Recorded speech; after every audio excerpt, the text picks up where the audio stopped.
Bonsoir à toutes et à tous, je suis Stécie Algrin, la fondatrice de Penser l'après, la série de webinaires qui invite les acteurs du changement dans votre salon. On se retrouve ce soir pour la suite de notre série Penser l'après patriarcat avec un sujet qui nous tenait vraiment à cœur, l'écoféminisme.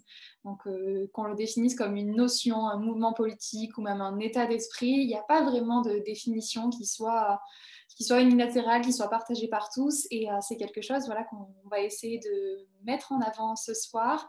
Et un autre point qui est vraiment central aussi à notre état d'esprit, à notre positionnement chez Penser l'après, c'est l'intersectionnalité.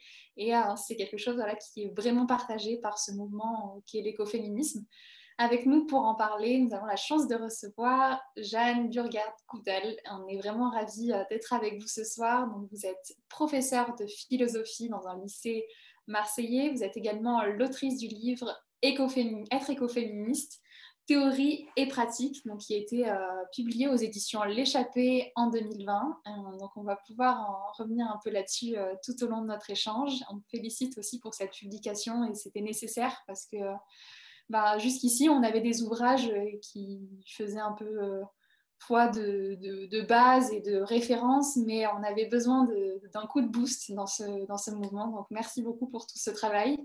Et donc nous, pour lancer cet épisode, on avait une question. Finalement, pourquoi vous êtes dévoué à l'écoféminisme et à mettre en avant cette diversité? Alors, à l'origine, en fait, donc moi, je suis prof de philo. Voilà, j'enseigne. Ça faisait un moment que j'enseignais au lycée et que j'avais envie de reprendre une recherche. Donc, au début, c'était dans le cadre d'une thèse de doctorat. Et j'avais choisi ce sujet parce que, en fait, j'ai longtemps repoussé le moment de faire une thèse. Je ne voyais pas de sujet qui s'impose, en fait. Je n'avais pas envie de faire une thèse pour faire une thèse. Et puis, mais du coup, bon, je m'interrogeais sur plein de trucs, à la fois en tant que philosophe ou professeur de philosophie, et puis de façon vécue, parce que voilà, les questionnements, quand on fait de la philo, c'est jamais purement intellectuel, il y a toujours une dimension vécue. Et donc, je m'interrogeais, enfin, les questions qui me travaillaient, c'est elle s'articule en fait autour d'une espèce d'interrogation générale ou de trouble général qui est comment on en est arrivé là, comment ça se fait que le monde en soit là où il est. Et donc, je m'interrogeais sur cette question de plusieurs façons.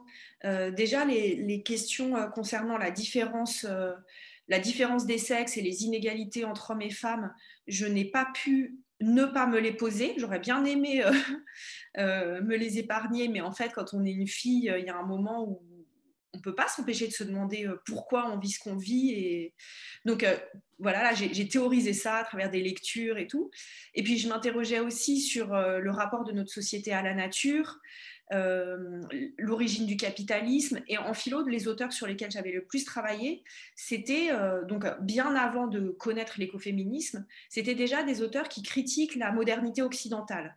J'ai beaucoup travaillé sur Nietzsche, sur Marx, sur des penseurs anarchistes, sur des anthropologues qui sont allés chercher en Amazonie ou en Polynésie des modes de vie complètement différents du nôtre et des rapports à la nature et des rapports entre hommes et femmes, des rapports au sacré différents du nôtre.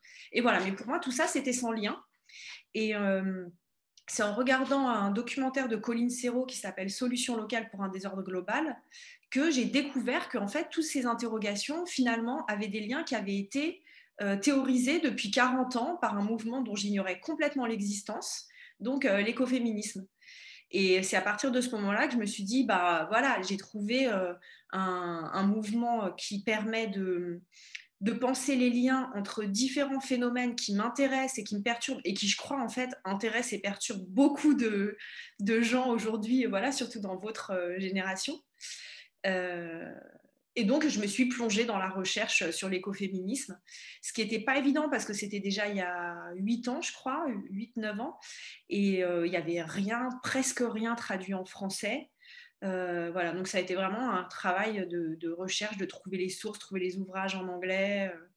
Et au fur et à mesure, en fait, cette recherche a complètement changé de nature, puisque je me suis aperçue que pour ce sujet-là, l'approche purement livresque, elle avait vraiment des limites.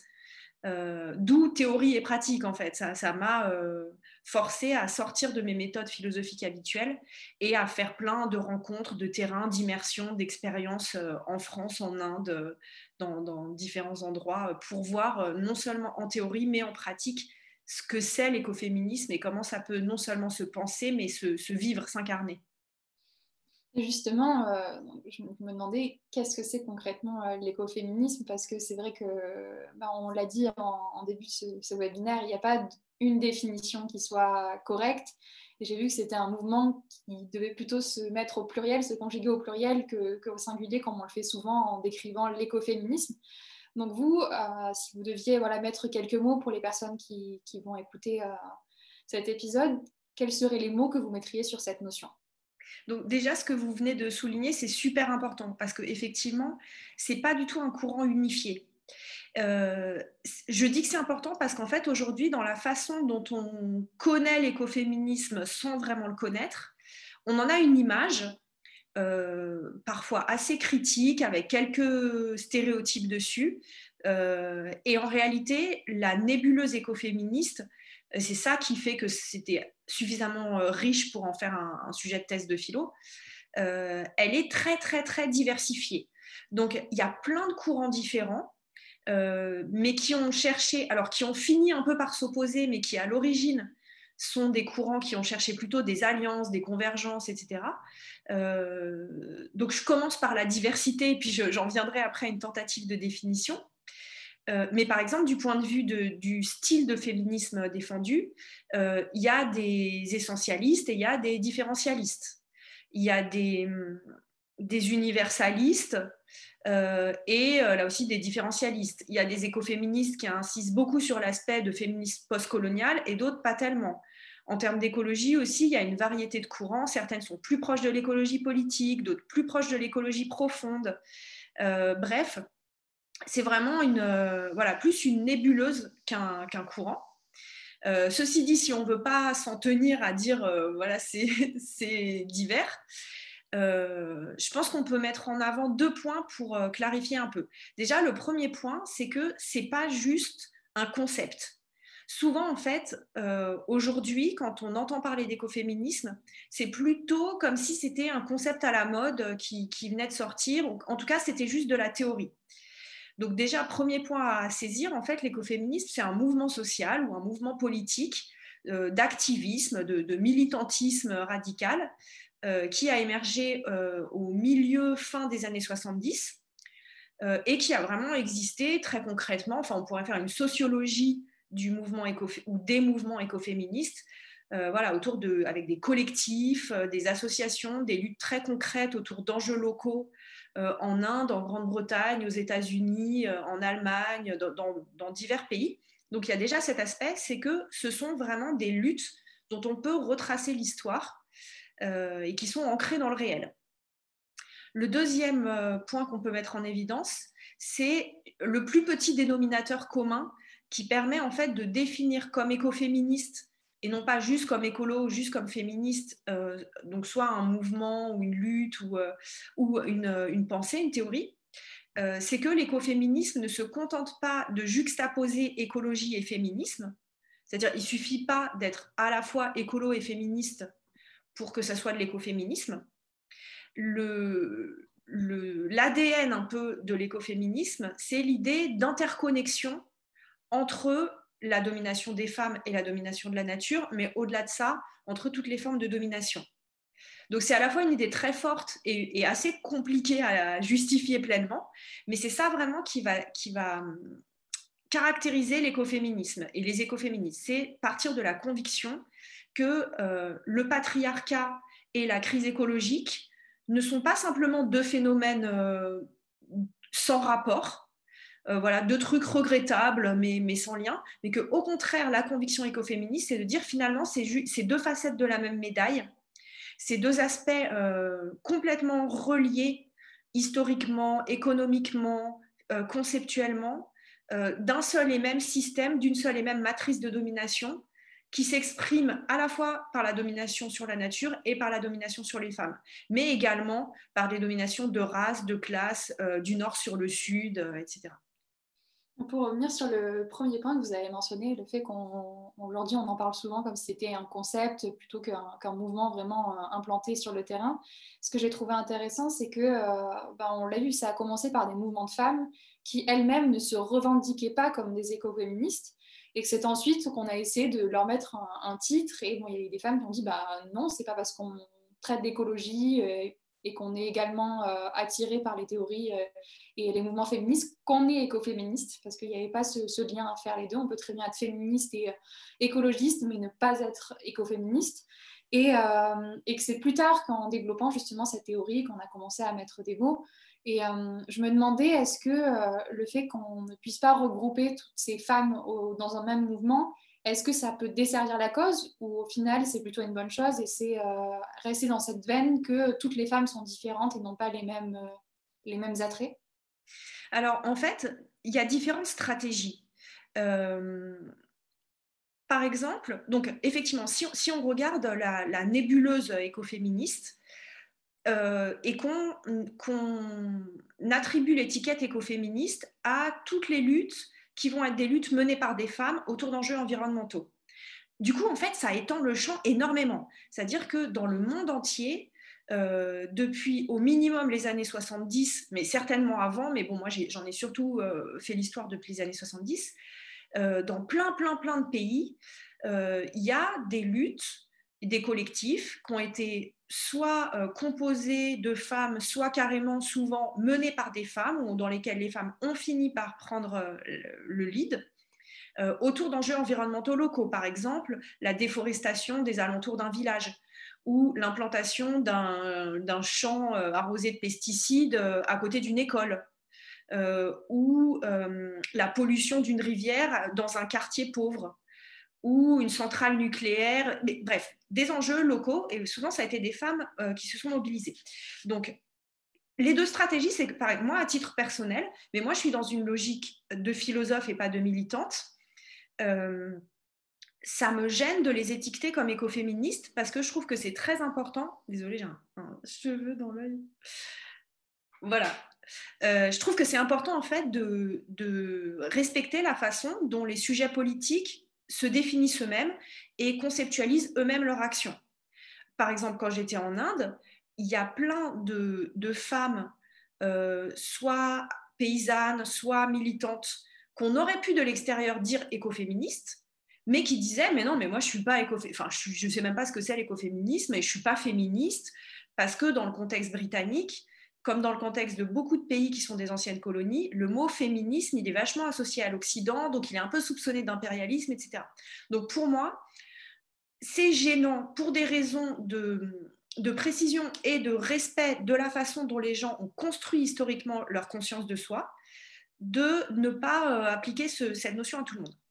Après, il y a une autre stratégie qui a aussi son intérêt, que d'autres chercheuses font d'ailleurs, qui est de, au contraire, dire on peut regrouper tout ça sous le nom d'écoféminisme. Alors, par exemple, Geneviève Pruvot, qui est prof à l'EHESS, elle parle d'écoféminisme vernaculaire. Alors, elle fait beaucoup de terrain dans le sud-ouest de la France auprès de femmes qui, par exemple, sont des néo-rurales ou bien des rurales qui ont monté une petite exploitation permaculture avec vraiment une dimension hyper alternative, retour à la terre et tout ça. Donc, ils ne se disent pas écoféministes, mais elles considèrent qu'on peut les inclure dans la nébuleuse. Et là, la stratégie, donc, est plus une stratégie politique que philosophique, c'est vraiment la stratégie d'inclure, de montrer que les écoféministes sont là en masse, quoi. Et que ça ne concerne pas que l'Occident, c'est un mouvement international, c'est un mouvement avec une vraie dimension postcoloniale prometteuse, etc. Donc voilà, en fait, selon quel est le focus, il y a ces deux stratégies et qui ont chacune une validité dans des styles différents. Alors aussi, donc cet écoféminisme, il est quand même beaucoup basé sur le fait qu'on essaie de relier la destruction de l'environnement et l'oppression de la femme, dire que finalement ce serait le résultat un peu d'un même système, le système patriarcal en quelque sorte. Et donc on peut être à même de se poser d'un point de vue symbolique, quel est vraiment le lien qui peut être fait entre la femme et la nature? Comment est-ce qu'on peut le décrire? Est-ce que c'est quelque chose qui a été déjà étudié et dont on peut parler ce soir? Oui, oui, bien sûr. Alors déjà, premier point, les écoféministes, dans leur majorité, s'intéressent pas forcément au lien entre femmes et nature. Ce qui va les intéresser, c'est le lien entre domination des femmes et domination de la nature.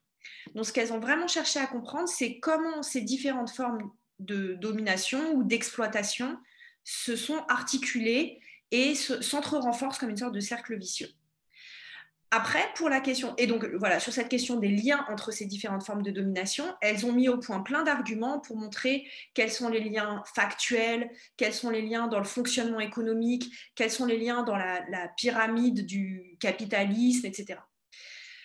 Pour les liens symboliques entre femme et nature, qui ont été théorisés par certaines écoféministes, l'idée, c'est de mettre en évidence, sans la valider, une association qui serait faite de façon assez massive, un peu dans l'inconscient collectif occidental moderne, mais dans d'autres peuples aussi, entre femmes et nature. Donc ça se voit à la fois dans le sens d'une naturalisation des femmes, avec l'idée, voilà, la citation de Baudelaire par exemple, la femme est naturelle, c'est-à-dire abominable. Mais il y a plein de citations en fait qui vont dans ce sens-là, de prétendre que les femmes seraient plus naturelles, plus proches de la nature, plus proches de tout ce qu'on va ranger du côté nature par opposition à culture. Donc plus proches des émotions, plus sensibles, plus ancrées dans leur corps. Puis d'ailleurs, elles seraient reliées à la lune avec leur cycle menstruel, etc. Donc naturalisation des femmes, où elles seraient dominées par leurs hormones, etc. Tout ce truc autour de l'hystérie, voilà, il y a ça d'un côté. Et inversement, féminisation de la nature, avec des images comme Dame Nature, la Terre-Mère ou Gaïa. Donc penser la nature sous un symbolisme féminin. À chaque fois, ce qui va faire le lien, c'est un petit peu cette analogie entre la fécondité du corps des femmes et la fertilité du sol. Et ça, c'est quelque chose qui est bien plus ancien que Baudelaire et que l'Occident moderne. C'est cette analogie qui a émerveillé énormément de peuples, montrant que le ventre des femmes est capable de produire comme la terre, que les seins des femmes sont capables de nourrir comme la terre.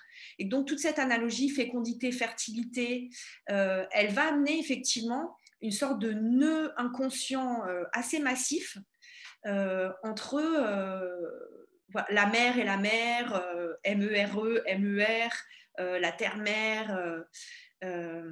Et on retrouve ça, en fait, une fois qu'on a la puce à l'oreille sur ce lien-là, on s'aperçoit qu'effectivement, ça traverse énormément de films, de livres, ça traverse aussi toute la théorie psychanalytique, ça traverse l'anthropologie. C'est vraiment, effectivement, un lien avec lequel on peut ne pas être d'accord du tout, mais qui est un présupposé massif de nos constructions culturelles.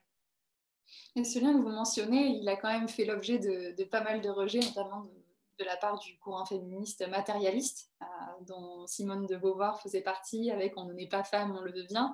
Et donc on a essayé de s'en détacher parce que c'était un peu ce qu'on pensait être la raison de notre oppression par le système patriarcal. On disait, bon, bah, si on explique que non, on n'est pas relié à la nature, qu'on n'a pas une connexion particulière, on va pouvoir mettre fin à ce cycle qui est totalement enfermant pour la femme. Et donc ça a amené pas mal de critiques aussi sur l'écoféminisme parce qu'on disait, bah, nous, sinon on a lutté pour essayer de casser cette vision de la femme et vous êtes en train de renier tous ces combats de façon assez injuste envers nous. Donc comment est-ce qu'on peut répondre à ces critiques? En fait, c'est un contresens sur ce que veut faire l'écoféminisme. C'est-à-dire, le but de l'écoféminisme, c'est pas d'associer les femmes à la nature telle qu'on la pense habituellement. C'est-à-dire, si la nature, c'est la passivité, l'aliénation, si dans la nature, chez les animaux, chez les plantes, il n'y a ni conscience, ni intelligence, ni liberté, ni rien, effectivement, c'est une arnaque d'être associé à la nature pensée de cette façon-là. Un des buts de l'écoféminisme, c'est de repenser la nature, ce qui leur paraît être une urgence intellectuelle dans le cadre de la crise écologique. Leur idée, c'est que c'est justement parce qu'on a en fait, on pourrait dire on a naturalisé la nature, même si c'est bizarre comme formulation, mais on a dégradé complètement notre vision de la nature en la réduisant à une espèce de tas de matière inerte, que dans leur idée, ça, c'est une des racines de la crise écologique et d'un rapport complètement dégradé à l'environnement naturel. Donc, il y a tout un travail autour de la notion de nature, appuyé sur les sciences, sur l'éthologie, sur la botanique, sur l'écologie systémique, pour repenser la nature et montrer que du coup, l'association femme-nature, si on veut la garder, n'est pas dégradante. Après, toutes les écoféministes ne souhaitent pas garder cette association. Ce qu'écrit Ines Tracking, par exemple, qui est une des fondatrices du premier collectif écoféministe américain, c'est de dire, en fait, l'association Femmes-Nature, toutes les féministes ont constaté que c'est un des ressorts de l'oppression des femmes.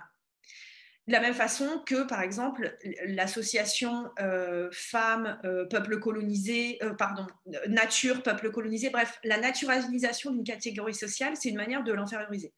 Donc, voilà. Ce que dit Ines Tracking, c'est face à ce constat, il y a plusieurs voies possibles. Les féministes du genre Simone de Beauvoir, féministes libérales, ce qu'on appelle libérales aux États-Unis, ont choisi de rompre cette association et de dénaturaliser complètement les femmes en disant non, on n'est pas du tout naturel, pas plus que les hommes, on est des êtres de culture et de raison au même titre que les hommes. Deuxième voie qui est moins connue en France mais qui a eu beaucoup de succès aux États-Unis, ce qu'on appelle le féminisme culturel et qui consiste au contraire à valider cette association mais pour inverser la hiérarchie en disant oui, c'est vrai, les femmes sont du côté de la nature, sont plus naturelles que les hommes, mais c'est justement ce qui fait notre supériorité.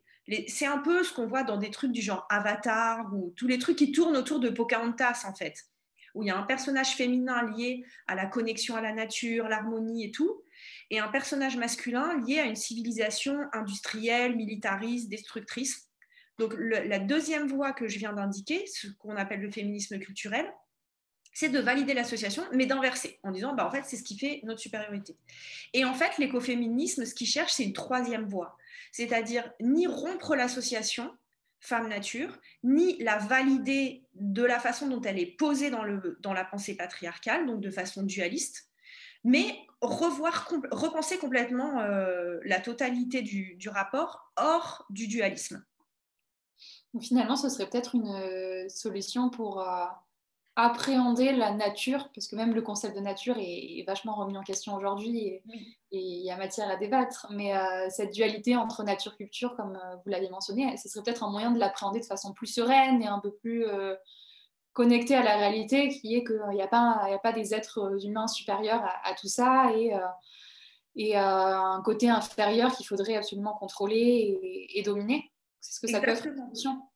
En fait, voilà, on peut dire qu'en termes philosophiques très généraux, l'une des quêtes conceptuelles de l'écoféminisme, c'est dépasser les dualismes. Donc, que ce soit le dualisme nature-culture, ce que font aussi l'anthropologie de la nature ou différentes voies philosophiques ou dans les sciences humaines aujourd'hui. Donc, remettre en question cette opposition en montrant qu'en fait, penser la nature dans le cadre de l'opposition nature-culture, c'est vraiment une construction très particulière, propre à l'Occident moderne et qui serait sûrement temps de dépasser. Mais ça vaut pour les autres dualismes. Donc, déconstruire le dualisme homme-femme, comme le font les gender studies, en montrant qu'en fait, on ne peut pas penser les choses de façon binaire. Les choses sont beaucoup plus complexes que ça. Et repenser le dualisme corps-esprit, nord-sud, raison, sentiment ou intellect, émotion, spiritualité, rationalité, etc. Donc, il y a vraiment une tentative pour un peu tout reconceptualiser. Et c'est pas seulement reconceptualiser, en fait, c'est se rapporter vraiment intimement et dans nos propres vies et nos propres pratiques à la réalité d'une façon différente. Parce que, on voit que dans la réalité, tout est, par exemple, Donna Haraway, elle a forgé le mot nature-culture ou nature culturelle en un seul mot, en disant tout est nature culturelle. En fait, par exemple, mes cheveux, ils sont naturels, en même temps, je les ai coupés, donc ils sont culturels. Enfin, il y a une intervention technique, artificielle. mon piano derrière moi, il est en bois, donc c'est naturel. Mais en même temps, on voit bien que c'est fabriqué par des humains, il y a toute une technique, toute une industrie ou un artisanat qui l'a fabriqué. Donc en fait, opposer nature et culture, aujourd'hui, à peu près énormément de penseurs en tout cas, et de politiques de plus en plus voient que ça ne fonctionne pas. Donc la question, c'est la question de la composition des mondes, c'est-à-dire en fait comment on recompose des collectifs mêlant nature, culture, humain, non humain, etc., qui fonctionnent, qui sont viables, qui sont résilients et qui permettent d'imaginer un avenir. Alors, Et un présent aussi même, ne serait-ce qu'un présent. c'est assez intéressant parce que vous avez mentionné les gender studies qui sont quand même très développés aujourd'hui et c'est génial parce que même à Sciences Po, on a l'occasion d'avoir des cours là-dessus maintenant. Donc moi, je suis allée un petit peu chercher à quel moment est-ce que l'écoféminisme est passé dans le domaine académique et il y a une citation que j'ai trouvée très intéressante sur vous. Je vais vous la lire. Ce qui m'a surprise au cours de mes recherches, c'est que quand je travaillais sur Nietzsche ou sur Hegel, personne ne me demandait si j'étais nietzschéenne ou hegelienne. On considérait que c'était légitime et même un gage de scientificité, de rigueur, d'avoir une distance par rapport à mon objet d'étude. Avec l'écoféminisme, tout à coup, je me suis rendu compte que ce n'était plus du tout pareil. Dans des colloques universitaires, à tous les autres intervenants, on leur posait des questions de fond. Et quand c'était mon tour, on voulait comprendre mon positionnement. Donc pourquoi est-ce que c'est si compliqué finalement de faire rentrer un sujet qui paraît quand même très complexe, très intéressant et aussi important que ça, que l'est donc l'écoféminisme, dans le domaine académique? C'est vrai qu'il y a des résistances qui sont énormes. Alors, bon, d'un côté, il faut reconnaître qu'il y a des faiblesses théoriques dans l'écoféminisme. Donc ça, c'est un aspect du problème. Mais ça n'explique pas tout, parce que dans toute théorie, il y a des faiblesses. Tout penseur s'est contredit dans ses œuvres. Et c'est vrai que pour l'écoféminisme, on voit qu'on exige une sorte de rigueur qu'on n'exige pas forcément pour le reste. Et qu'au-delà de ça, c'est vrai qu'il y a toujours, en fait, la charge de la preuve est toujours pour la pensée écoféministe dans quelques débats que ce soit. Et en fait, ce dont je me suis aperçue, c'est que, en fait, on est réellement, moi-même ça fait bizarre de reconnaître ça, mais on est réellement élevé d'une façon qui est hyper patriarcale, euh, avec tout ce que ça veut dire, c'est-à-dire, en tout cas avec tout ce à quoi les écoféministes ont lié cette dimension-là, notamment le rejet ou l'infériorisation ou le fait de tourner en ridicule ce qui est féminin ou fait par des femmes, ce qui est naturel, ce qui est lié à une sensibilité pour la nature. Et voilà, par exemple, moi je me rends compte que malgré les recherches que j'ai faites, malgré le livre que j'ai écrit, malgré le cheminement existentiel et tout que j'ai fait, ben, j'ai eu en prépa, par exemple, tous mes profs, c'était des vieux mecs pour lesquels j'ai énormément d'admiration, mais qui clairement défendaient des positions dont maintenant je me rends compte qu'elles étaient super orientées. Et je vois que du coup, même moi, et dans le monde universitaire, c'est ça que j'ai retrouvé, des fois avec mes élèves, moi-même, je me dis, est-ce que c'est légitime de leur faire étudier ça plutôt que ça? En fait, on a vraiment un conditionnement qui est très puissant. La plupart de nos modèles intellectuels, ils sont vraiment alors pas forcément vraiment à l'inverse de l'écoféminisme, mais en tout cas, ils créent un certain cadre de pensée selon lequel ce qui est sérieux, légitime, etc., c'est un intellect complètement déconnecté de la sensibilité. Si on se met à parler des animaux ou de l'intelligence de la nature, alors là, on a l'impression qu'on est en plein délire. Donc, malgré les évolutions dans le monde intellectuel autour du féminisme, autour de la nature, de l'intelligence de la nature, etc., il y a vraiment une résistance énorme et qui n'est pas quelque chose d'extérieur en fait. On peut sentir que ça traverse chacun et chacune d'entre nous. Enfin, moi en tout cas, peut-être je suis plus vieille que vous et du coup, vous êtes peut-être plus libre vis-à-vis de ça, mais en fait, c'est pas eux contre nous, quoi. Il y a vraiment des tensions qui traversent toute la société actuellement. C'est une période de gros changements et un changement, ça se fait pas sans crise. Mais c'est un peu comme un débat que j'avais eu avec des amis en école d'ingénieur. Ils m'ont dit, bah, moi, quand j'étais cursus scientifique, j'avais un peu ce rejet envers la SVT parce que pour moi, c'était pas technique, enfin, qu'il n'y avait pas vraiment de, c'était pas du raisonnement, c'était juste apprendre comment ça fonctionnait. Et du coup, quand on décidait de se tourner vers la physique, mais ça, c'est dommage. Mais, vous avez mentionné un peu plus tôt qu'il y avait justement des limites dans la pensée écoféministe. Est-ce que vous pourriez approfondir ce point? Parce que c'est vrai qu'on n'en parle pas très souvent. Oui, alors, bon, c'est l'une des raisons d'ailleurs pour lesquelles je suis passée vraiment d'une recherche livresque à une immersion dans voilà, des terrains, des expériences, des rencontres et tout ça. Parce que en fait, c'est un mouvement qui, mais j'ai mis super longtemps à le comprendre parce que en fait, là aussi, bon, la formation philosophique, ça ouvre des portes, mais ça crée aussi des ornières. Donc, j'attendais de l'écoféminisme une rigueur théorique que j'aurais attendu d'une théorie philosophique pure, ayant pour but la rigueur théorique. Et en fait, ça m'a pris, je sais pas moi, 3 ans de comprendre que j'étais à côté de la plaque et que les limites théoriques que je vais évoquer pour vous répondre, mais d'abord précaution, sont pas forcément si gênantes que ça. Enfin, que en tout cas, c'est un mouvement qui vise à être politique. C'est de part en part et c'est une pensée politique. Donc, c'est pas une pensée qui vise l'exactitude la précision absolue. C'est pas ça l'objet en fait. L'objet, c'est une théorie qui accompagne des luttes, qui accompagne et qui est née lors de mouvements, lors de luttes. Donc, c'est des concepts qui sont... Maria Mies, par exemple, qui est une sociologue écoféministe allemande, elle dit que les concepts de l'écoféminisme, c'est des struggle concepts, donc des concepts de lutte, nés dans des luttes pour lutter, qui visent vraiment à être des concepts contre-hégémoniques. Donc, ça fait que les vrais buts, en fait, de ces théories, c'est pas d'être 100% exact, mais d'être transformatrice, de créer un effet social, politique, psychologique, etc. Donc c'est plutôt sur ces critères-là qu'il faut les juger en fait. C'est plutôt se demander quelle transformation ça produit. Est-ce que ça en produit ou pas? Et si ça produit des transformations, lesquelles? Après, sur le plan purement théorique, il y a plein de choses qui du coup sont un peu simplificatrices, mais justement parce que souvent, le but est plus d'agir que de théoriser. Donc par exemple, sur la question, il y a plein de choses qui sont improuvables.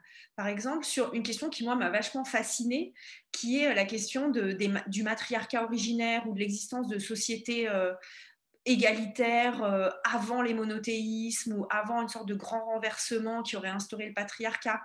Mais il y a plein de théories là-dessus chez les écoféministes, mais c'est pas possible de dire oui, bah voilà, elles ont trouvé l'argument ultime qui va clore le débat.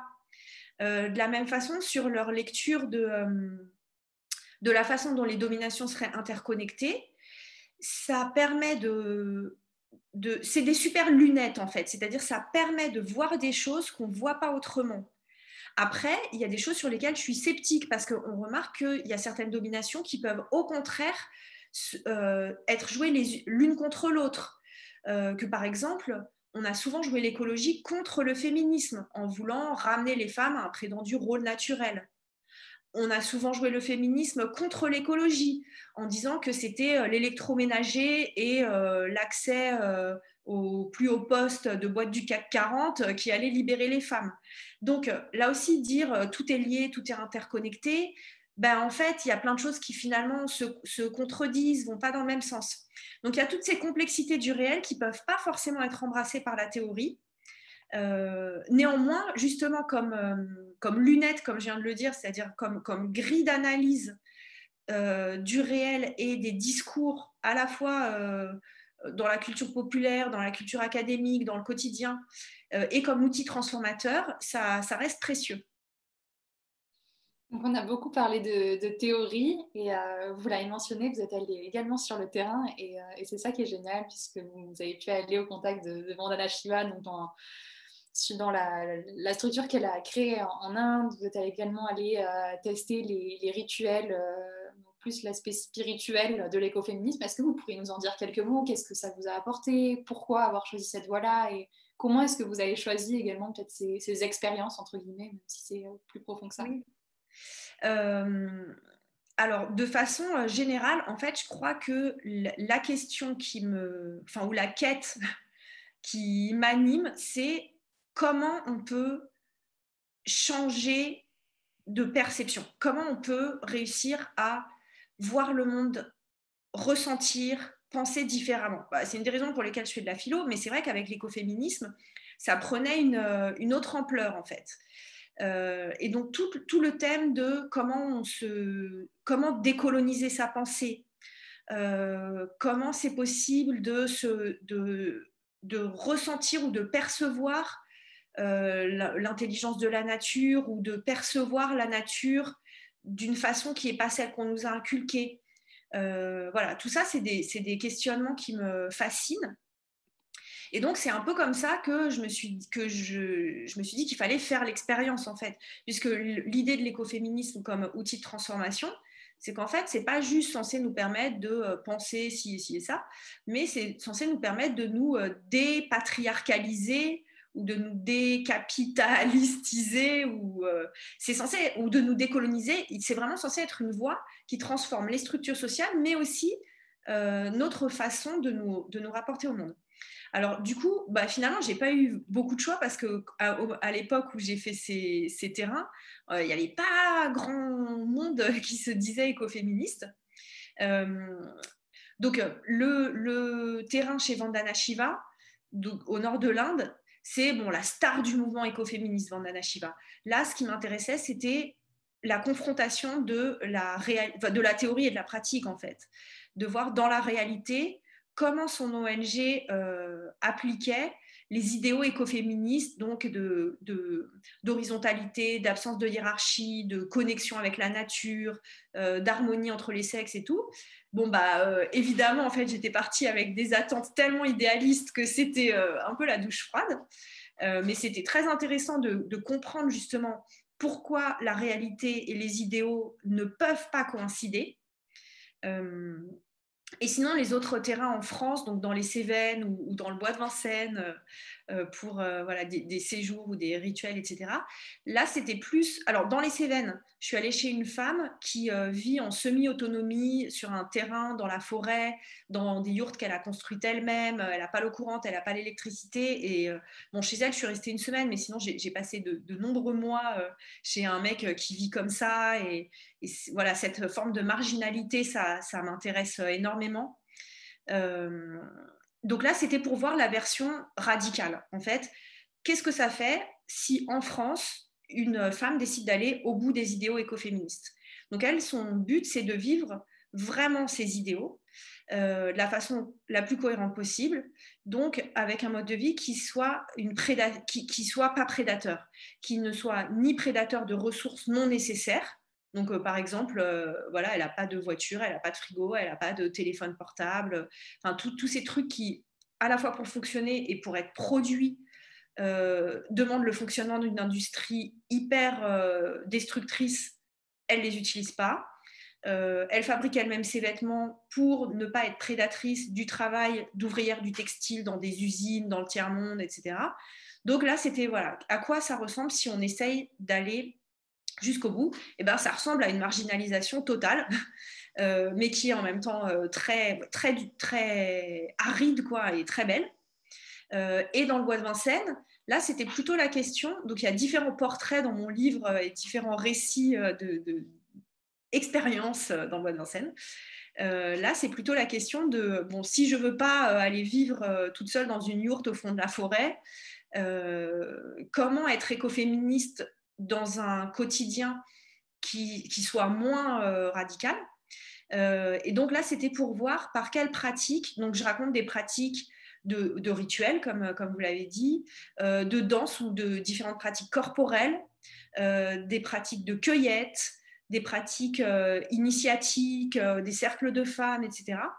Là aussi, donc avec ce fil directeur de comment on peut incarner l'écoféminisme à sa place et à sa mesure en suivant une voie de transformation, parce qu'on ne peut pas se déclarer écoféministe si on a le mode de vie lambda actuel, c'est pas possible. Mais voilà, quelles sont les différentes voies par lesquelles on peut commencer à se transformer? Pour continuer sur l'aspect spirituel, je pense notamment à Starhawk, qui est une des écoféministes les plus emblématiques sur la question, avec le paganisme, le néopaganisme et à la création d'un peu de cette divinité qui serait féminine. Comment est-ce que cette formation d'une nouvelle spiritualité, est-ce qu'elle peut amener à je sais pas, un collectif, par exemple, une façon de se réapproprier le féminin collectivement et peut-être de façon plus sereine? Est-ce que c'est quelque chose que vous avez pu voir, constater? Oui, alors cette dimension spirituelle en France, on est très mal à l'aise avec généralement, même si j'observe que ça change un peu, mais c'est quand même compliqué. Enfin, en France, dès qu'on dit spiritualité, il y a tout de suite la petite alarme laïque qui sonne dans notre tête. Voilà, c'est quelque chose qui paraît toujours un peu suspect, superstitieux, irrationnel. Donc c'est complexe. Après, l'écoféminisme, c'est un mouvement qui s'est énormément développé aux États-Unis. Et en fait, aux États-Unis, il y a une spiritualité féministe hyper vivante, même hors de l'écoféminisme, hein, de culte de la déesse, culte des rythmes naturels, qui est apparemment très enraciné dans la contre-culture américaine. Et c'est par là que c'est arrivé en France, donc par exemple par Starhawk, effectivement.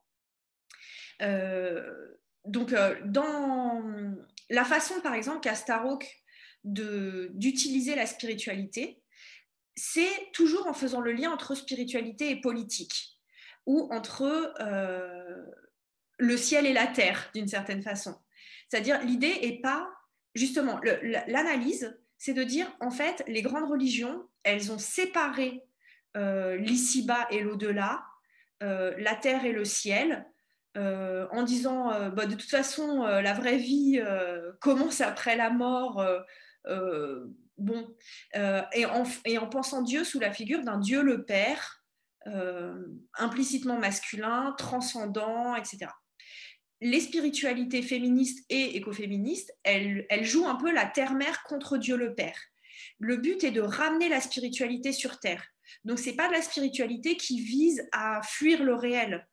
C'est au contraire de la spiritualité qui cherche comment on peut ramener plus d'idéal sur Terre. Et donc ça passe à la fois par des pratiques individuelles et par des pratiques collectives, donc des coven, c'est-à-dire des groupes de pratiques spirituelles, qui sont très différents d'une église instituée, puisque dans les coven, il n'y a pas de hiérarchie, il n'y a pas de credo, il y a quelques petites règles générales de comment on organise un rituel, etc. Mais c'est vraiment fondé, c'est très anarchiste en fait, c'est vraiment fondé sur la tolérance, une sorte de syncrétisme religieux un petit peu bordélique. Et généralement, ce que ça va avoir d'écolo, c'est que le calendrier qui est suivi, c'est un calendrier qui suit les rythmes naturels. Donc, les fêtes principales, elles se situent au solstice, aux équinoxes, puis il y a aussi 4 fêtes intermédiaires. Il y a aussi une recherche de suivre les rythmes de la Lune. Donc, on peut faire quelque chose de particulier aux pleines lunes, aux nouvelles lunes. Et en fait, c'est une manière de... Alors, au début, ça peut paraître un peu débile. On peut se dire, ok, la lune, les règles, le cycle menstruel, merci, tout ça pour ça. Et finalement, je crois que c'est vraiment pas réductible à ça. Et que déjà, rien que le fait de s'apercevoir que la temporalité du calendrier, des horaires de bureau, des vacances scolaires ou des fêtes chrétiennes, etc., n'est pas la seule temporalité, mais que et que dans la nature, il n'y a pas rien, il y a des rythmes, il y a des cycles, il y a déjà une temporalité qui est en place, qui d'ailleurs ne correspond pas à la temporalité d'horaire de bureau ou de trucs scolaires où on travaille exactement pareil, que ce soit en plein hiver où il fait jour 3 heures par jour, ou bien en été, etc. Donc, c'est déjà un premier pas vers une forme de reconnexion avec la nature. Alors, cette expression, elle est un peu vague, mais on comprend déjà à travers cette idée-là que d'une certaine façon, c'est une manière de... c'est une ressource pour sortir d'un conditionnement socioculturel. Moi, ce que je trouve assez fou, c'est qu'on parle de spiritualité. On a dit que c'était quelque chose auquel on ne faisait pas trop référence encore en France.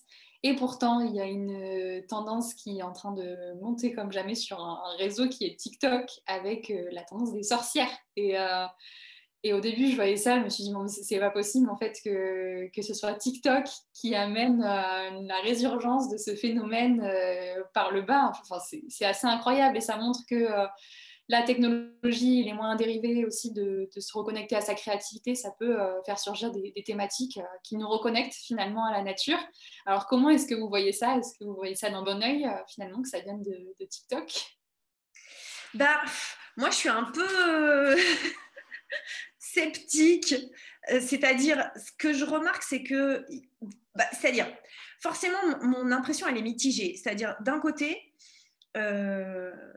je veux pas non plus faire la vieille ronchon. Et oui, sans doute qu'il y a quelque chose qui peut être prometteur dans les désirs et l'horizon imaginaire que ça peut donner. Ça peut contribuer à la création d'une forme de contre-culture qui peut-être est transformatrice. Après, il y a un paradoxe quand même énorme dans le fait que ce soit par le biais de la technologie et d'un truc très capitaliste que ça surgisse. Donc forcément, moi, ma première réaction, c'est le soupçon, c'est-à-dire me dire, bon, c'est encore une des preuves du génie du nouvel esprit du capitalisme, de récupérer tout et de faire feu de tout bois. De la même façon que j'ai vu qu'il y a des coques d'iPhone écoféministes avec des petites fleurs, et puis marqué écoféministe. Typiquement, c'est très, très, très complexe de se dire que c'est les iPhones qui vont changer le monde dans un sens écoféministe. Donc, je me dis qu'à la fois, ça peut être une sorte d'entrée en matière ou d'initiation, mais que si ça s'arrête là, en fait, ça ne sert à rien. Si ça permet à des jeunes filles et des jeunes garçons de s'intéresser à ça, de se plonger dans l'histoire des sorcières, de commencer à développer des savoir-faire et des connaissances autour des plantes, de se mettre à aspirer à un mode de vie différent, décroissant. Peut-être que c'est un tremplin possible, mais si c'est juste jouer à la sorcière sur TikTok ou sur Instagram, ça me paraît être de la pure récupération. Ouais. On va voir si ça se transforme en action et si on a vraiment une conversion entre les deux. On avait une autre question parce qu'on l'a mentionné au tout début, on met un point d'honneur à toujours rester dans l'intersectionnalité et à essayer de faire des liens, des convergences entre les différentes luttes. Donc finalement, est-ce qu'il y a une place, il y a une perspective qui est décoloniale ou même intersectionnelle, queer dans la théorie écoféministe, ou est-ce que c'est quelque chose qui semble encore un peu déconnecté? Non, non, c'est complètement lié. En fait, dès les débuts du mouvement, donc dès les bouquins des années 70, les liens sont clairement faits. En tout cas, en théorie. Donc, Greta Garde, par exemple, elle cherche vraiment à penser les liens entre écoféminisme et écologie queer, ou féminisme queer. Vandana Shiva, évidemment, et d'autres autrices d'Amérique du Sud, par exemple, elles font de l'écoféminisme un féminisme postcolonial et une écologie postcoloniale en théorisant complètement le caractère néocolonial du capitalisme patriarcal, en déconstruisant la fausse catégorie femme qui occulte des rapports hiérarchiques et des rapports d'oppression entre femmes de différentes parties du monde, etc. Donc, ça a été tout à fait théorisé. Après, il y a un décalage entre ce qui a été théorisé et ce qu'on peut observer, enfin en tout cas, ce que d'après ce que j'ai vu et d'après ce que j'ai lu, me semble être le cas dans les collectifs écoféministes, c'est que c'est comme si, malgré le fait que les écoféministes aient vraiment mettent ces liens-là au cœur de leur pensée pour beaucoup d'entre elles, sociologiquement, ça reste des univers assez séparés et avec encore peu de rencontres. Néanmoins, il y a quand même des alliances qui se créent, mais c'est vrai que ça reste ça aussi, bon, moi je ne suis pas très impliquée dans la sphère militante, donc il y a des logiques qui m'échappent un petit peu, mais je remarque que les univers militants restent relativement cloisonnés avec des alliances ponctuelles. Mais voilà, il y a un décalage entre la façon dont c'est central dans la théorie et la façon dont dans la pratique ça a l'air compliqué. Finalement, on a un peu repris les mêmes problèmes qu'on avait dans les luttes écologistes ou les luttes féministes. C'est que ça reste des mouvements qui sont soit très blancs, très éduqués, ou alors on va aller dans un aspect décolonial, lutte sociale pour des droits plus basiques que nous, en tant que personnes blanches, on a acquis plus rapidement. Donc c'est dommage. Est-ce que vous avez pu explorer des pistes pour lutter contre cette petite faille dans l'écoféminisme? Bah, alors, moi, je ne vais pas sauver le monde, hein, mais en tout cas, ce qui est certain, c'est que si on prend au sérieux l'écoféminisme, ça demande effectivement de remettre en question notre propre féminisme. Ce que souligne par exemple énormément Vandana Shiva, mais bon, en fait, ça c'est vraiment une constante de l'écoféminisme. Dès sa naissance, par exemple Françoise d'Aubonne, donc celle à qui on attribue l'invention du mot écoféminisme, quand elle crée ce mot, son argument c'est de dire le féminisme ne peut plus être un mouvement qui lutte juste pour l'égalité salariale et quelques droits pour quelques femmes privilégiées. S'il veut être à la hauteur des enjeux du XXe siècle, enfin, de la fin du XXe et bon, du XXIe, s'il veut rester un mouvement prometteur, s'il veut être un mouvement vraiment universel, alors il faut vraiment repenser le féminisme. Et c'est vrai qu'il y a vraiment cette dimension dans l'écoféminisme. C'est-à-dire, pour faire un contraste un peu choc, mais par exemple, j'ai vu que ce mois-ci, la couverture du Monde diplomatique, c'est sur le féminisme, alors c'est mis entre guillemets sur le journal, les sphères féministes du CAC 40, donc des sortes d'associations de femmes, de businesswomen, qui se coordonnent entre elles pour plus de parité dans les conseils d'administration de grosses entreprises et tout ça. Alors, certainement, ça a un intérêt, mais l'écoféminisme, c'est pas ça du tout ses buts. Il y a vraiment une manière de remplacer l'aspiration à grimper au sommet qu'on trouve dans ce type de féminisme-là par une aspiration à tout rendre circulaire en fait. Les buts de l'écoféminisme, c'est pas que quelques privilégiés accèdent au haut de la pyramide. C'est de changer, qu'il n'y ait plus de pyramide en fait. C'est de remplacer la pyramide par un cercle et donc de repenser les choses en termes de besoins universels. Donc ça va vraiment se situer sur des enjeux très fondamentaux de souveraineté alimentaire, d'autosuffisance, d'indépendance, voilà, en termes de besoins très fondamentaux. Ce qui Changer suppose peut-être effectivement même la notion de pouvoir. d'accepter une forme de décroissance. Pardon. Est-ce qu'on peut dire qu'on peut remettre en question la notion même de pouvoir telle qu'elle est conçue aujourd'hui dans notre société Oui, avec les... exactement. Oui, oui, en fait, un des buts de l'écoféminisme, et ça, c'est quelque chose qui a été beaucoup pensé par Starhawk, dont vous parliez, c'est enfin, la tradition politique dans laquelle s'inscrit l'écoféminisme, c'est une tradition anarchiste. Donc, voilà, anarchisme, étymologiquement, absence de pouvoir.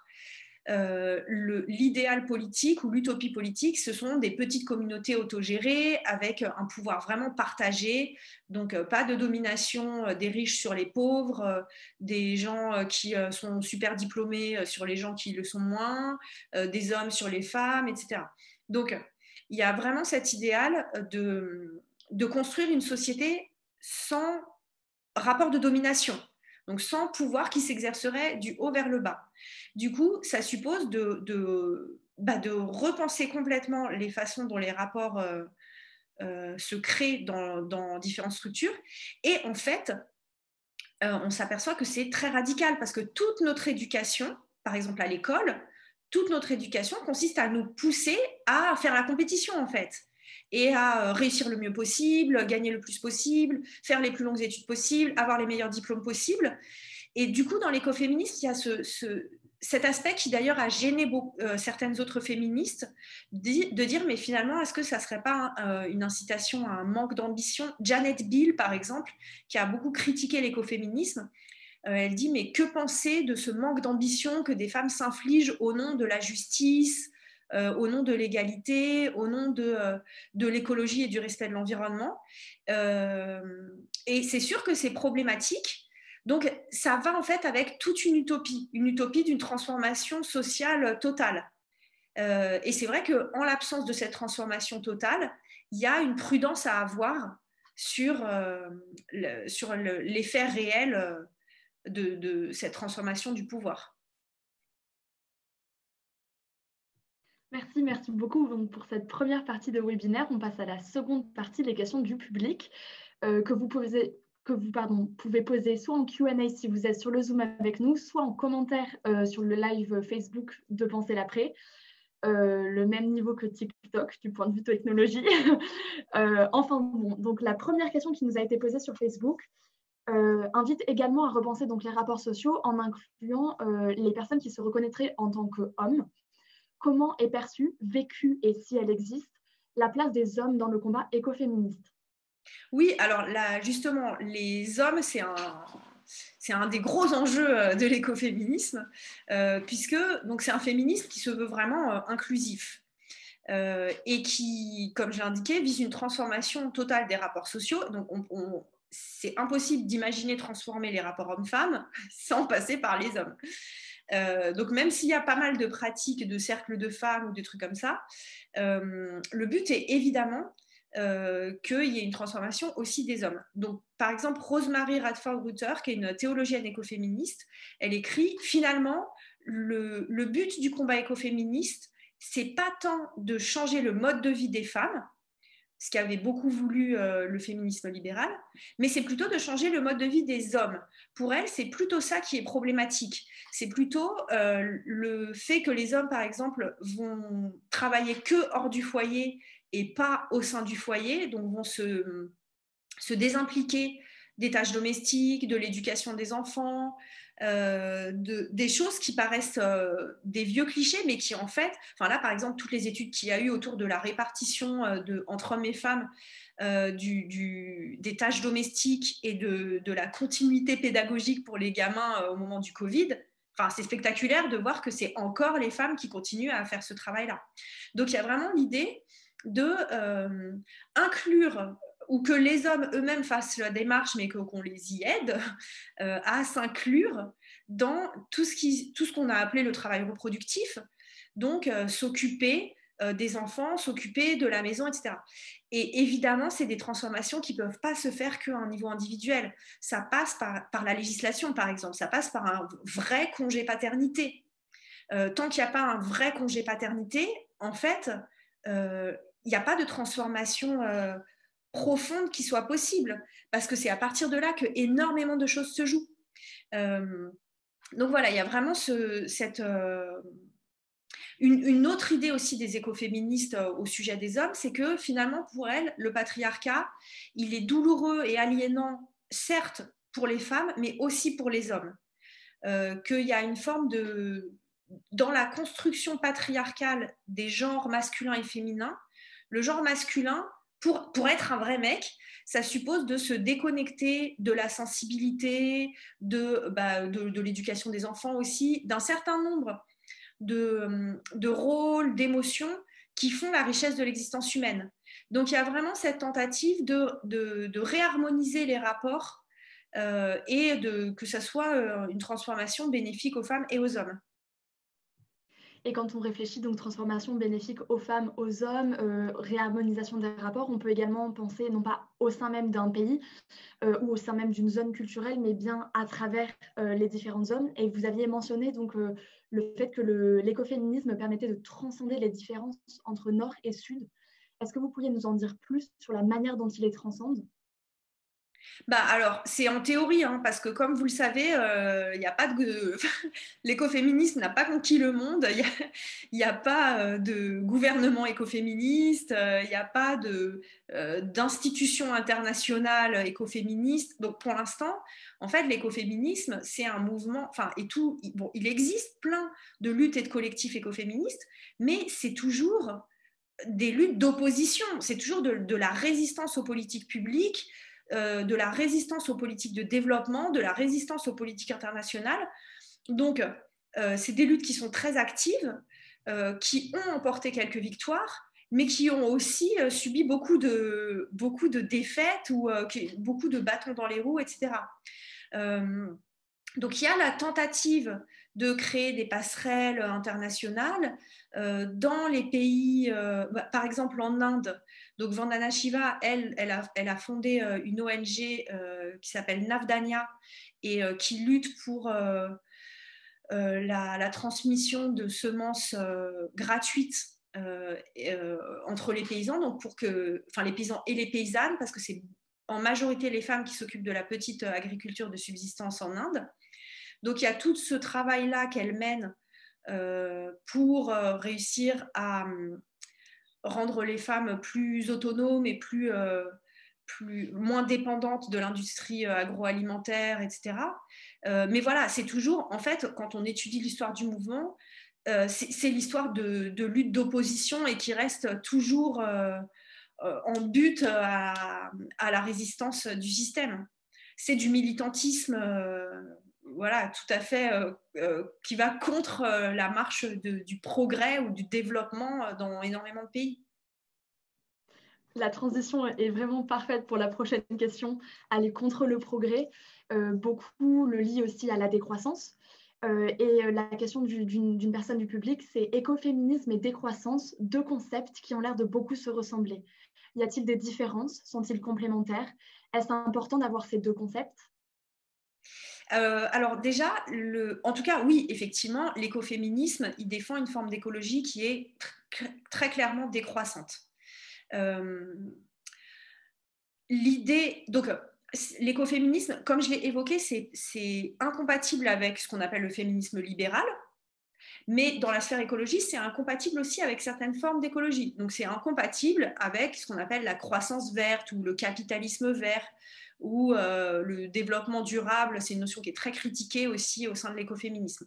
Donc il y a vraiment la recherche d'une forme d'écologie plus radicale, à la fois par conscience écolo, et aussi pour un argumentaire féministe en disant, en fait, le capitalisme, pour fonctionner dès sa naissance au XVIIe siècle, il a toujours reposé et il repose sur la surexploitation gratuite du travail des femmes.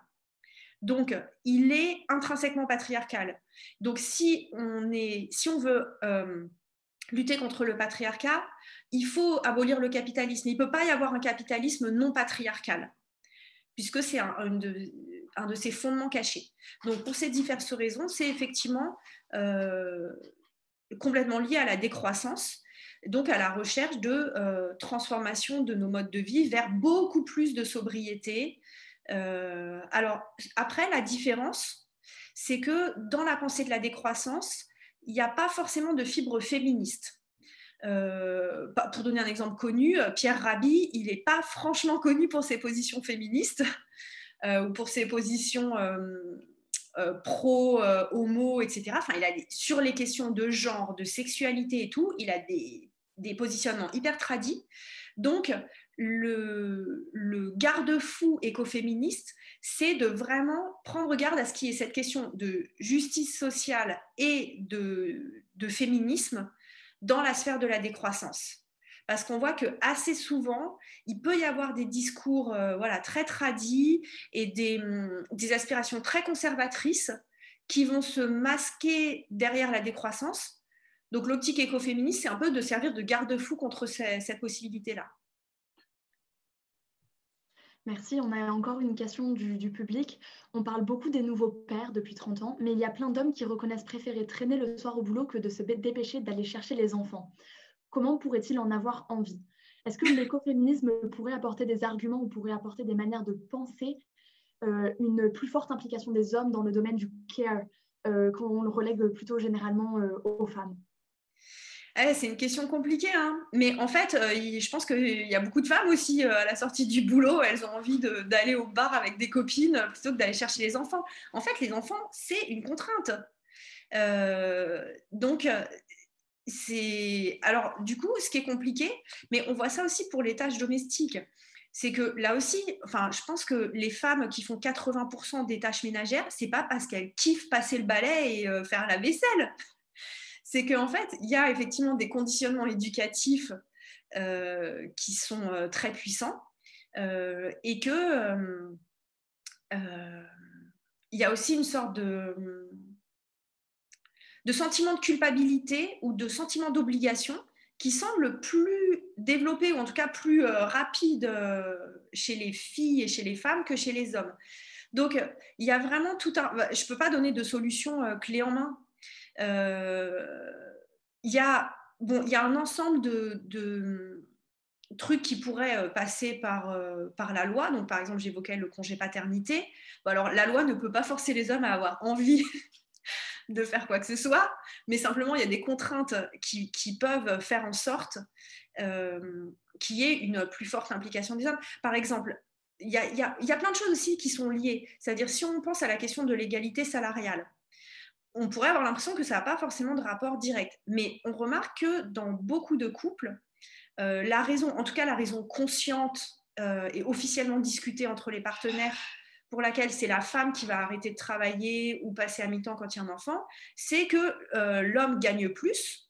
Donc, au sein du couple, il y a cet arrangement qui paraît juste et rationnel de dire, bah écoute, c'est toi qui gagnes moins, donc il vaut mieux qu'on perde une partie de ton salaire plutôt qu'une partie de mon salaire.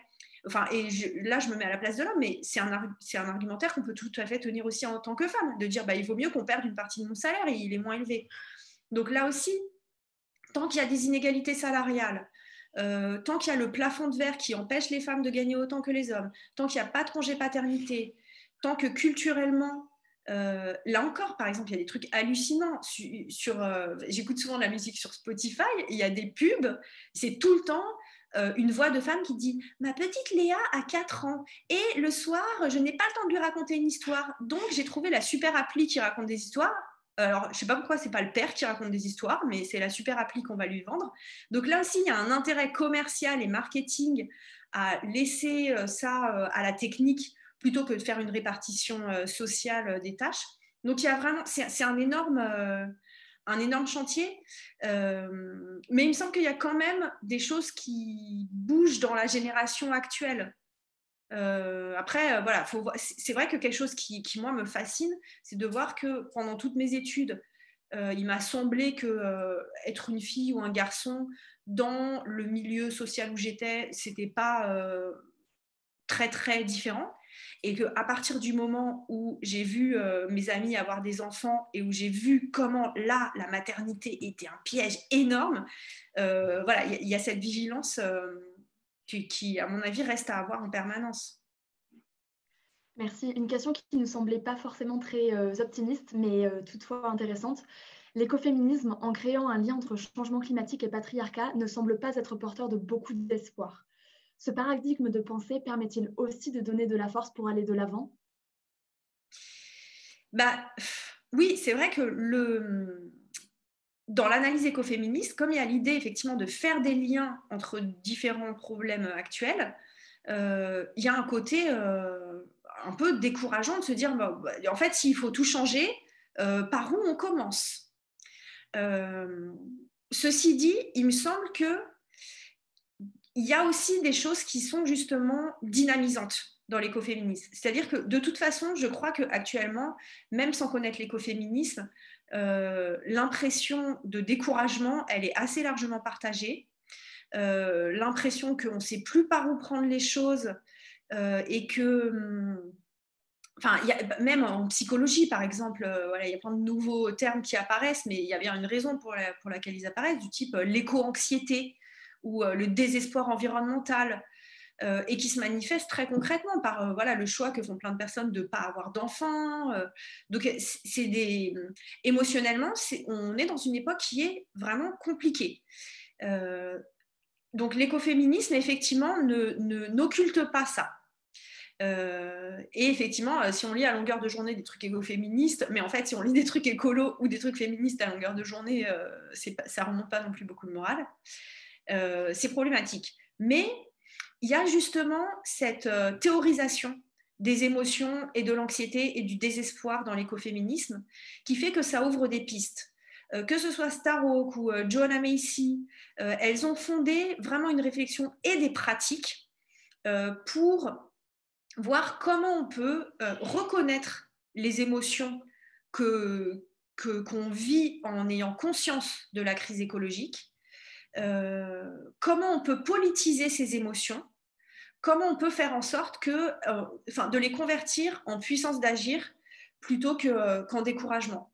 Donc il y a toute cette voie-là avec Starhawk, avec l'écologie pratique de John Macy, qui cherche à vraiment conscientiser et politiser les émotions et à en faire des ressources pour développer ce que Starhawk appelle le pouvoir du dedans, donc la puissance d'agir créativement et d'agir collectivement. Encore une fois, je vais rebondir sur un de vos derniers mots, le créativement. L'écoféminisme a quand même pour particularité de recourir à l'art, que ce soit par les poèmes, la sculpture ou des textes écrits. En quoi est-ce que l'art peut apporter à la politique et à l'écoféminisme ? Alors ça, bon, l'art au service de la politique, l'art engagé, tout ça, c'est pas propre à l'écoféminisme.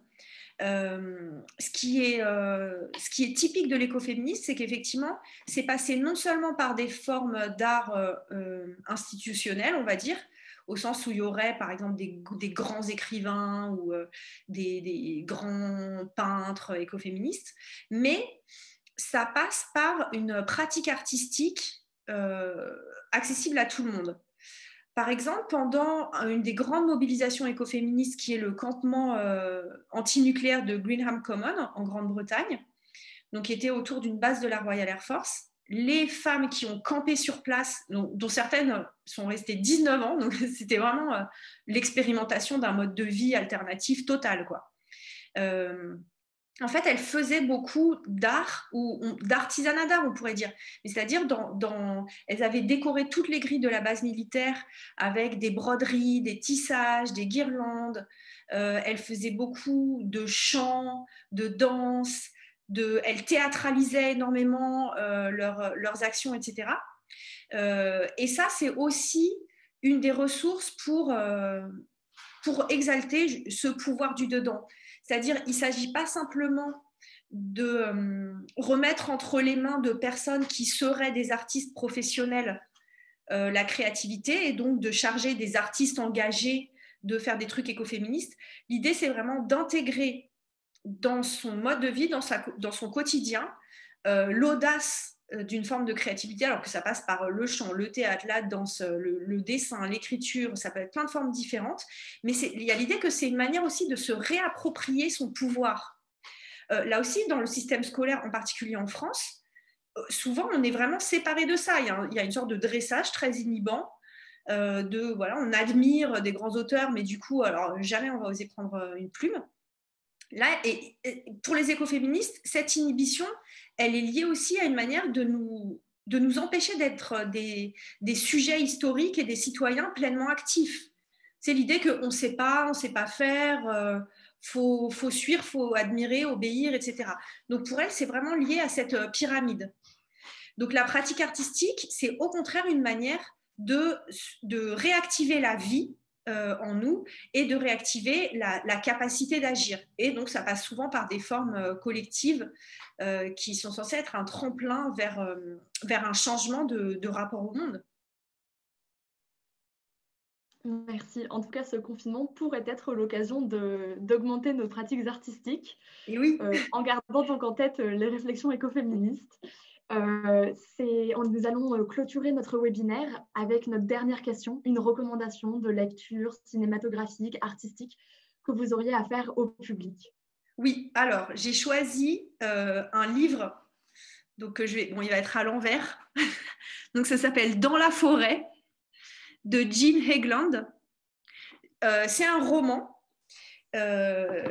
qui est assez curieux. Alors je ne vais pas spoiler, mais par plein d'aspects, je ne sais pas du tout si cette romancière se dit écoféministe ou pas, mais l'histoire qu'elle raconte, l'univers qu'elle crée, les héroïnes qu'elle met en scène, et voilà, tout ce que ces personnages vivent, je trouve que ça contribue à créer un imaginaire écoféministe qui en plus soit pas cucu, c'est-à-dire c'est pas une histoire, il se passe pas que des choses jolies dans ce livre. Mais il y a vraiment cette question un peu dans un univers post-apocalyptique. On ne sait pas exactement ce qui s'est passé. C'est après l'effondrement dont parlent plein d'auteurs actuellement. C'est un peu indéfini comme situation. Mais voilà, il y a deux sœurs qui sont dans la forêt, dans une maison isolée, et qui doivent apprendre à vivre. Et je trouve que là aussi, pour faire le lien avec une question précédente, dans la question de pourquoi c'est pas que décourageant, mais pourquoi ça ouvre aussi des pistes, ce livre, typiquement, il permet de créer, de commencer à créer un nouvel imaginaire et des nouvelles pistes de qu'est-ce qu'on pourrait apprendre, quel savoir-faire on pourrait apprendre, quelle qualité, quel courage on pourrait développer pour affronter ce qu'on va peut-être avoir à affronter dans les décennies qui viennent, et pour réussir à faire en sorte que crise ou effondrement ou catastrophe s'il y a, on soit prête, ou en tout cas on ait d'autres réponses possibles à notre arc que les réponses habituelles, stéréotypées dans lesquelles on a été éduqué. Voilà, donc dans la forêt. Merci beaucoup. Merci beaucoup pour ces recommandations. Et puis, pour toutes les personnes qui nous suivent, on sera à nouveau en live demain soir, puisque donc c'est le 5e anniversaire de l'Accord de Paris. Et donc, on sera rejoint par à peu près tous les mouvements qui ont souhaité et qui pouvaient nous rejoindre. Donc, Rise for Climate, Youth for Climate. Et on sera en direct avec l'expert en climat, Jean-Pascal Van Ypersel, qui on va pouvoir parler de cet accord. Donc, en tout cas, merci beaucoup de nous avoir rejoints pour parler d'écoféminisme. Et puis, c'était vraiment un plaisir d'échanger avec vous.